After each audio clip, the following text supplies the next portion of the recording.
Located 15 minutes north of Stillwater, on the scenic and wild St. Croix River, is the little town of Arcola.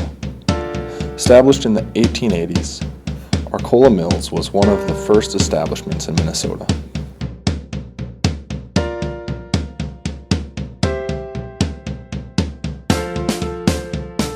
Arcola is one of the most exquisite and important places on the St. Croix River. This wonderful 1847 Greek Revival house, and most importantly, the site of the mill that helped build Minnesota.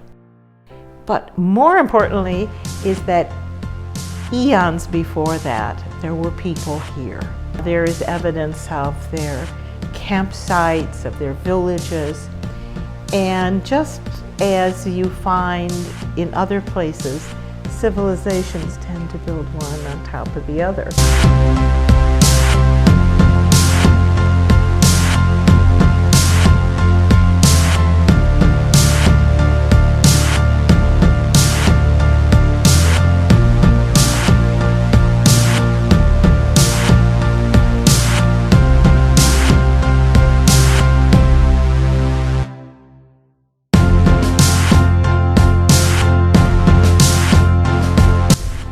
People always think of it as a service trip, and it's about what you are going to be doing for Arcola Mills or wherever your trip is, but you definitely get more out of it than you ever thought you would. If you put the effort in, you're going to be changed for the better.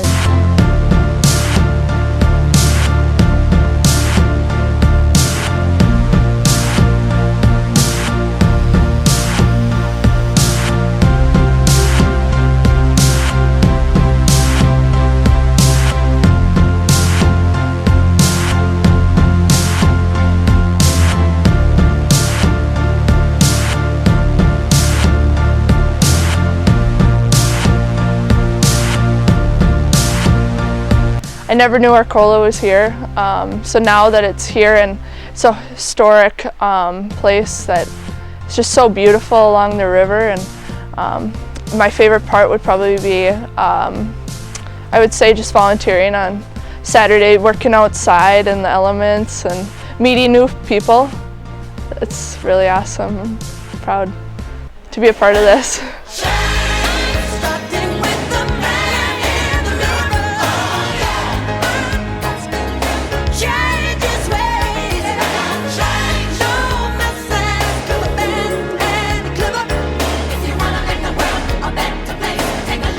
Regional destination, we decided to give the award, Jake Benish Award, to a man named Jeff Schaefer.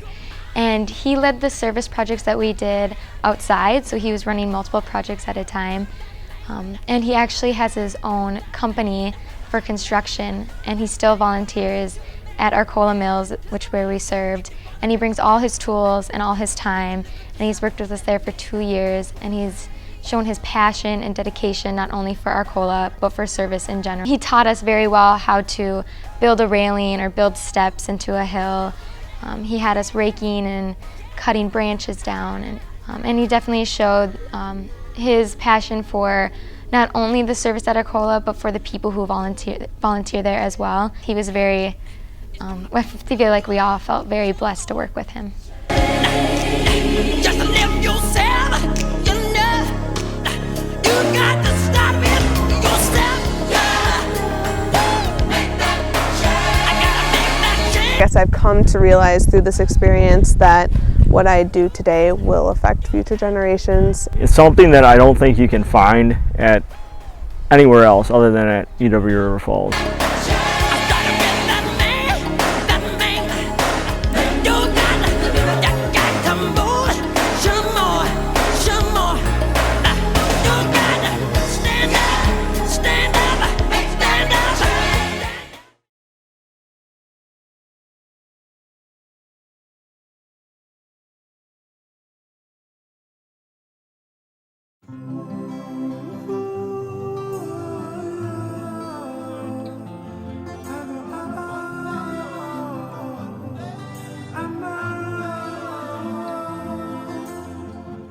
Sometimes I love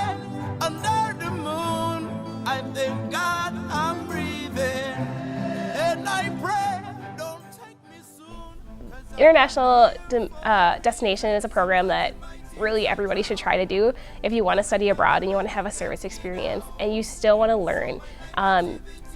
Although you don't get credit for it, you still gain so much more than those simple few credits when going on this trip and the experience. You gain a whole bunch of friends, which is great, of all different areas on campus. You gain global perspective more than you would in a class scene on campus, and you just learn a lot more about yourself than any class, any organization can teach you going to an international experience. Going to the Dominican is definitely life-changing and life-altering. It's a completely different atmosphere, I guess, than you really would think about. We definitely prepared ourselves for it, but in the same way, you really, in a way, can't prepare for yourself for it. Not that the conditions were bad or anything, we were accommodated really, really well, but it's just a different lifestyle, different culture.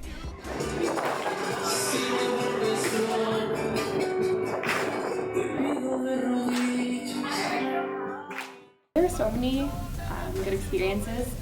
I think my biggest highlight was probably our last day to visit the market in between Dominican Republic and Haiti, and really see how the people lived in exchange between the countries and experiencing poverty really firsthand. And being an education major, I was really stoked about going and about the opportunity to teach English down there. And I learned so much about just teaching in general with the language barrier. I knew a little bit of Spanish going into it, but just communicating to them love through any language was just really cool to be able to connect to those kids and just to have them so excited about learning, and it just made my heart so happy, and it was just really different to see the different types of education out there. How many triangles do you see? One.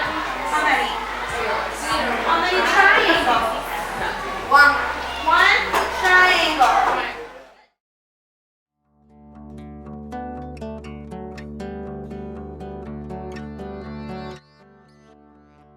So for the Jake Benish Outstanding Service Award, we chose Leary, and she works for Outreach 360. She really has the qualities for the Jake Benish Outstanding Service Award because she was very positive, a great role model for the kids. She knew how to have fun with them, and she would sing crazy songs and lead crazy chants before we would start classes. So she really made it entertaining for the kids and enjoyable, but she still knew when to be serious, and the kids really had this deep respect for her. And they would really be willing to talk to her about anything and everything, and it's just amazing her dedication towards the kids and wanting them to be successful in the future, and realizing that English is such a great opportunity for them, whether they want to continue to stay in the Dominican or serve internationally or go to college or get a job. English is really crucial there, and so she's really dedicated to those kids and to the cause of Outreach 360, of empowering the children to live a life of choice. After coming back from the Dominican, I have reflected a lot on what I want to do with my future. How do I want to teach people? How do I want to teach kids? And it's made me think about, do I want to teach internationally? Do I want to teach here in the U.S.? Do I want to teach both? Do I want to teach internationally and in the U.S. at different parts of my life? So it was a life-changing, life-altering experience going to the Dominican. The most impactful part of the trip was just having to leave the kids at the end of the week. Well, going into it, I knew it was going to be a hard experience of leaving the school and leaving the kids that I had grown close to. I feel like really them saying goodbye to all the volunteers at the end of the experience. It was an impact that caused me to really want to go back and want to continue to serve, and to really understand that even though we were just there for a week, that we had really influenced these kids in a deeper, meaningful way. Thank you for sharing. Y lo esperamos en otro momento. We're waiting for you guys. Y ellos van a decirle algo. And they're gonna tell you guys something.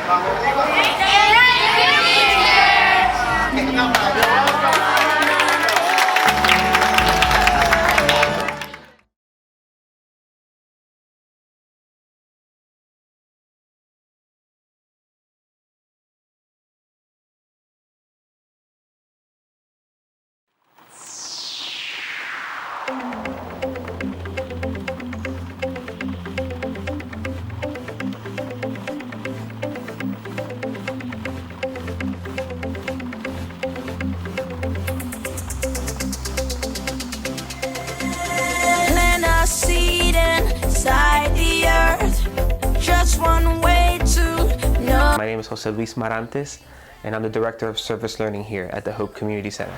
Well, the Hope Community Center really is focused on education, service, and spiritual growth. We do a lot of education for immigrants and their families, but we also do something different that goes kind of a little bit more beyond than what kind of other not-for-profits do, and that is that we try to build a community around the folks that we actually do serve. And so we build a community of immigrants together and families together to do advocacy, to organize, to go out there and tell our story. Most importantly, what we're trying to do is really be a space in which people can be served and also learn how to serve.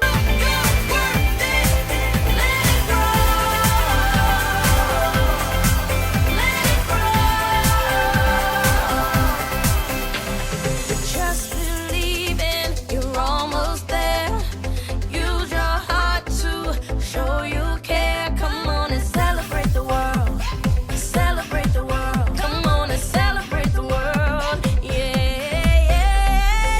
I have a very strong passion for agriculture, and I feel like it's being hit down a lot right now. No kidding. And I just keep saying, like, in my head, don't hate agriculture, and I don't think that's coming out. I don't, like, it's not agriculture, it's the conditions.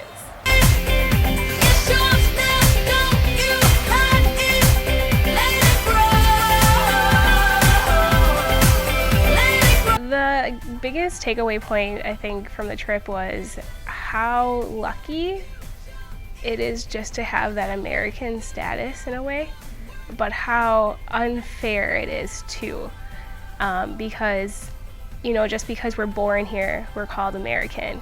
Just to being there, I thought it already makes someone change. Like on the journals that we had to write on my first day already said, just to being by here, I feel like a better person already. What we did today is we came to this this nursery here. You can see all the flowers, and what we did is we went through each individual pot. We picked out the bad flowers, picked out the weeds, and took the bad leaves out, and then we sorted them out. So we got them all together to make sure that all the plants were good.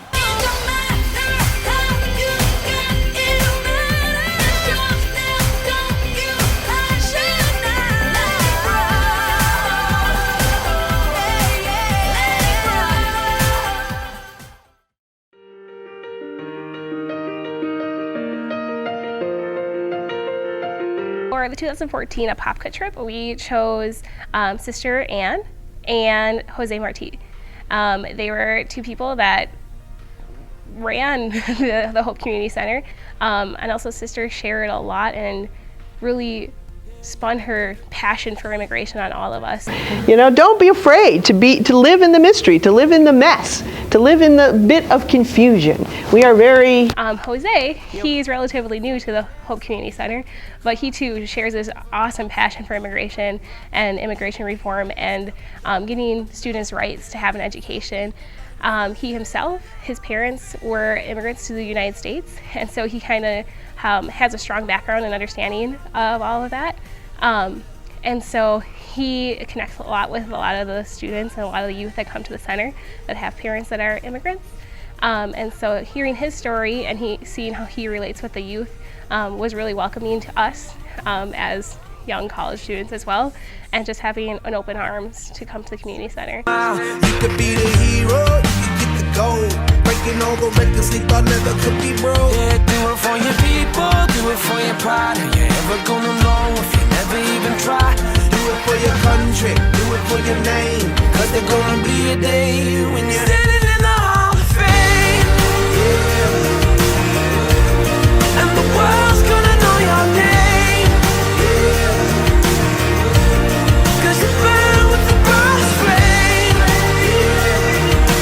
I think it is important for everybody that could to have the chance to go to actually see what's the reality, because either in Brazil, in Mexico, or in the United States, there's always a good part and a sad part, and unfortunately that is true, but it's good to see all the parts, so you can be more thankful and happy with your life.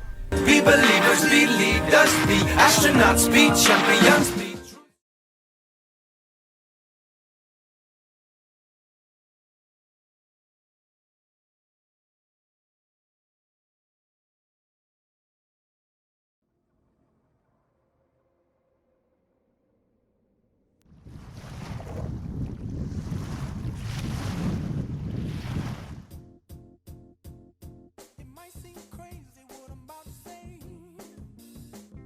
My name is Chad Bergracki. I'm founder and president of Living Lands and Waters, which is an organization dedicated to helping clean up America's rivers. He grew up on the Mississippi, and he was one day just out on the river and just seeing all the garbage on the river and was just like, this has to stop. And since that day, like 17 years ago, he's been picking up trash on the river and now moved into making this amazing nonprofit. Living Lands and Waters focuses on cleaning up America's rivers, one river, one piece of garbage at a time. When I say one piece of garbage at a time, I mean physically removing anything from a pop can to a sunken boat. If it's not supposed to be there, then we remove it with the help of thousands of volunteers, like all the students from River Falls right now, killing it.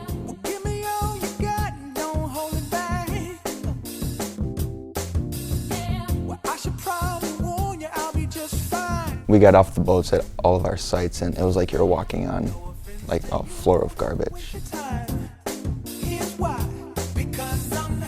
There's 18 million people that get their daily drinking water out of the Mississippi River, so I think it's really important to keep clean.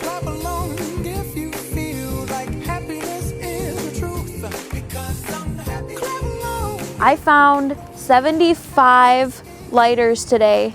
And if all that like butane gets in the water, it'll mess with the fish.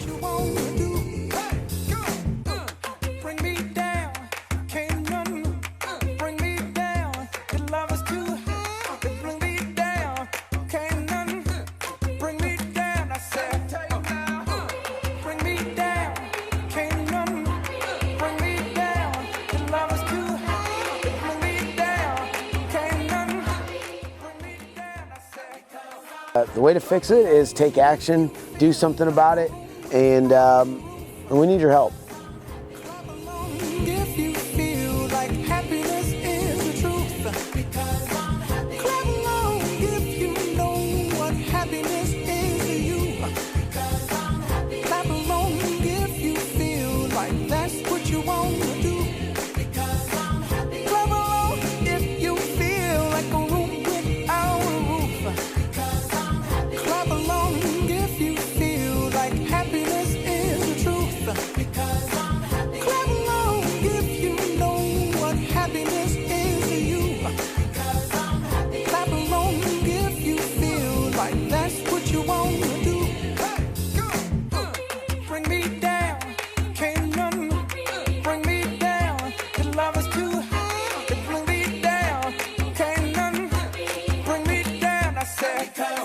I think we've averaged it out to be around, last year and the year before is around 1,200 pounds of garbage that was collected per person that came here.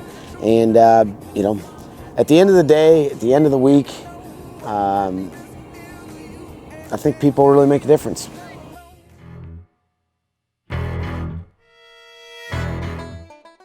I think everyone that we worked with had something to offer our group, but one person in particular, everyone called Coach. And he started working for Living Lands and Waters, I think about 9 years ago. And he used to be an 8th grade teacher. He was always like making everyone laugh with his skits or with his motivational talks. I don't know, it was just, he was really great. Every morning, Chad or somebody else would start off the morning with a little debrief, and then our Dan, the DJ man, he would play some crazy music, and we'd all start clapping, and everybody starts saying, "Coach, Coach, Coach." Just come riding in. And he'd start chanting about some crazy movie lines that he had. It's like 9 in the morning. You're like, oh, it's cold outside. Gets you up dancing.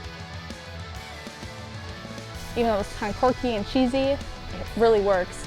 He'd bring the fun and provide that atmosphere, but he could also have a very deep conversation with you one-on-one and get to know you. There was no moment that he was ever just down at all. And like working on this river and seeing that the problem is not going to be solved tomorrow, he is extremely inspiring. So yeah, he totally deserves the award.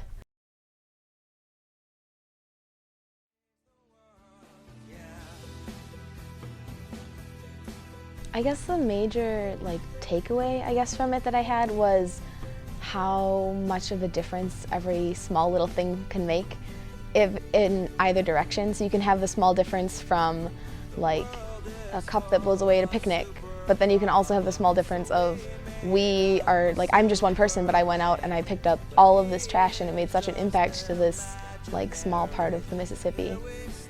I've always been one that maybe doesn't recycle as well as I should. And after seeing that, it's just like, hey, it's not that hard. Maybe I should just toss this into a recycling bin. You know, people screwed it up. I mean, people made this mess, but it's people that can fix it.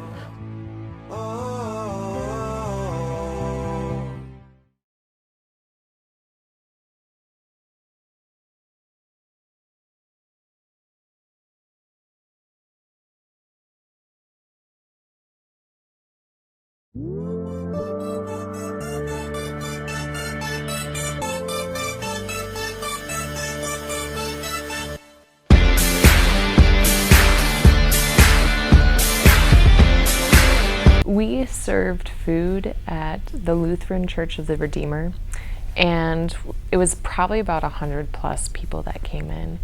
And the food that they had there was all donated from Whole Foods, or they actually bought some food as well. And that was really impressive to me, that the quality of the food was organic. We had all these different crazy whole food choices, like almond milk and organic whole milk and 1% and everything. And so just that novelty of variety got us in conversation with people that were visiting there for lunch. And just the smiles that we got were electric. It was if I got eye contact with somebody and they said thank you and smiled, it was just incredible. The contact with humanity versus maybe passing somebody on the street. So it was just really, it changes my experience that I've had recently with coming across people living with homelessness.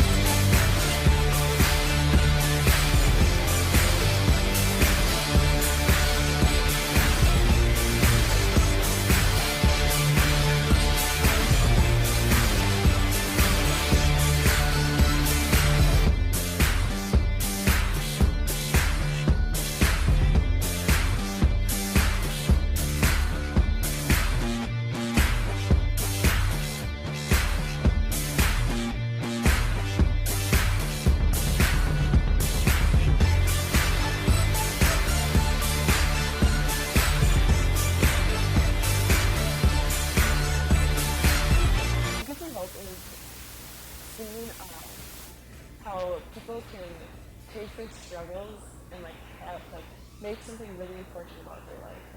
Use their struggles for success and help others. And if they can start a whole organization or movement to involve more and more people to help make the world a better place and how I could get involved in something like that. I can get involved by coming to Atlanta, becoming a business trip, but even just backing River Falls, how easy it is to get involved, which I think necessarily see those. Working with the homeless one-on-one, it was really powerful, and having one homeless guy came up smiling and wanting to take a picture with all of us that were giving him his meal and with his phone. And so he was just so excited and happy, and we were told to do so much and that we were making such a difference, and with that one experience, I feel like we really impacted this city.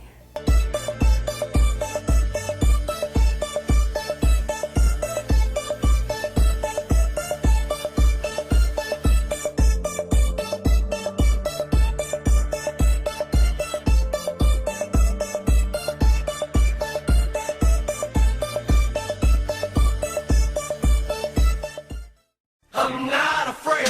Yeah. It's been a ride. I guess I We chose Dr. Bayor. We met him through MedShare, which is a nonprofit in Atlanta that collects unused and unexpired medical equipment.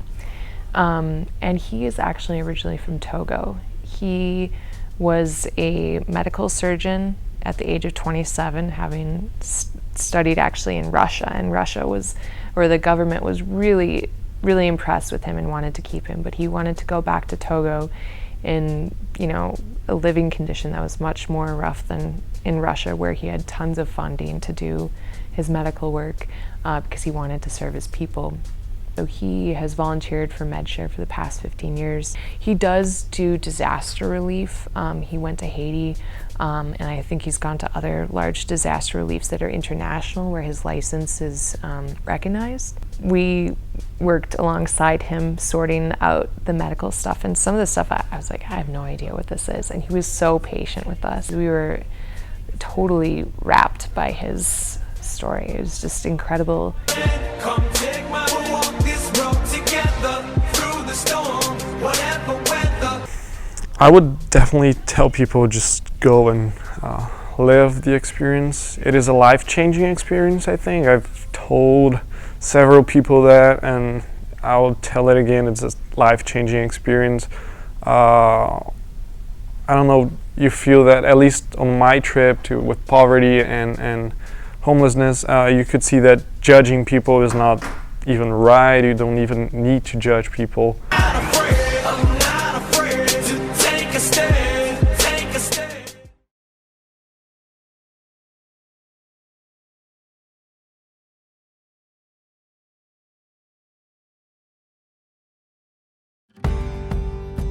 Yeah. This song is dedicated to the city of New Orleans. From the whole world. Let's go.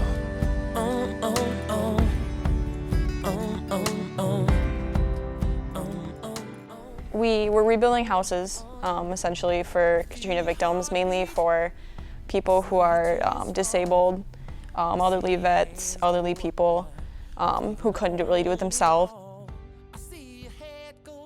When we were working with Rebuilding Together on our trip, we were helping 2 different people do exterior painting on their homes. We painted like the sides of house, we did shutters, we did doors, we like patched holes in a house. Well, I say, stand up and claim what's yours. Our person is Catherine. She was our house captain through Rebuilding Together, and she's an AmeriCorps volunteer. Quite a few people in our group didn't have a lot of experience on doing construction and stuff, and so she encouraged them to, you know, get on the ladder, to try to do stuff that they weren't really comfortable with. And so she was doing that, as well as encouraging team building and making it a fun atmosphere as well. She really met the qualifications for the Jake Benish Award as well. Like, she's only worked for Rebuilding Together for 3 months, but she already has those qualities. The thing that impacted me the most is just seeing the effects of Hurricane Katrina so far removed from when it actually happened.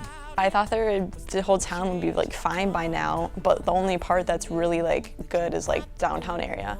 It's like you get to like the 9th Ward, where that's more of like where the poorer people live in New Orleans, and you get into like the suburb type areas, and there's still houses that are just, there's one nice house and next to it there's a house that's completely gone, or it's boarded shut because it's so damaged, or a building that hasn't been reopened since the hurricane. So it's just weird to see the differences like right next to each other. After a disaster like that, it's going to take a lot, and it's going to take people like us who, you know, care to go and help. The most impactful was the reaction of the owners of the houses.